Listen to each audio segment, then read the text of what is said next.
5 senyales na attractive ka. Alam mo ba, karamihan sa mga lalaki, wala talagang ideya kung gaano sila ka-attractive. Akala nila, kung gwapo ako, may magsasabi niyan sa akin. Pero hindi laging ganun. Hindi lahat ng tao sasabihin sa'yo na gusto ka nila. Makikita mo ito sa maliliit na bagay, sa reaksyon at pagtrato ng mga tao sa'yo. Narito ang 5 signs na baka mas attractive ka kaysa sa iniisip mo. Una, madalas kang titigan pero biglang iiwas ng tingin.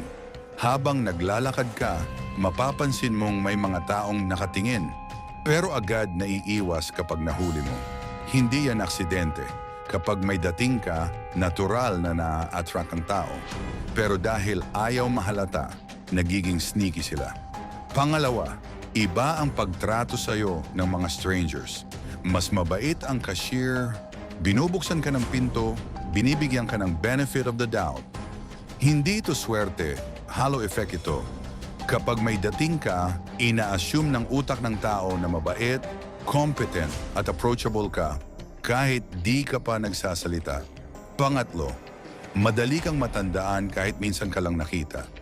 May mga taong babati sa'yo kahit hindi mo sila maalala. Ibig sabihin may impact ka. Hindi lang ito tungkol sa itsura, vibe, energy, at presence din. Pang-apat, nakakatanggap ka ng random compliments, hindi man direktang pogi ka, pero may mga nagsasabing maganda boses mo, vibe mo, o tawa mo. Hindi ito basta-basta binibigay. Kung palagi kang nakakakuha ng ganito, may something talaga sa'yo. Pang-5, nagiging awkward ang iba sa paligid mo. May mga taong biglang nahihiya, nauutal, o nagiging conscious kapag kaharap ka.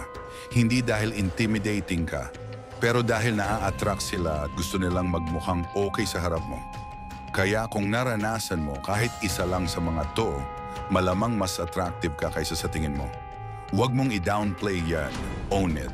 Maglakad ng may kumpiyansa, hindi mayabang. Pero alam mong may dating ka. Stop doubting yourself. Kung nakarelate ka sa kahit isa sa mga signs na to, baka panahon na para kilalanin mo ang sarili mong halaga. Gusto mo pa ng ganitong content? Follow mo na. Hindi mo alam, baka ito na ang simula ng bagong version mo.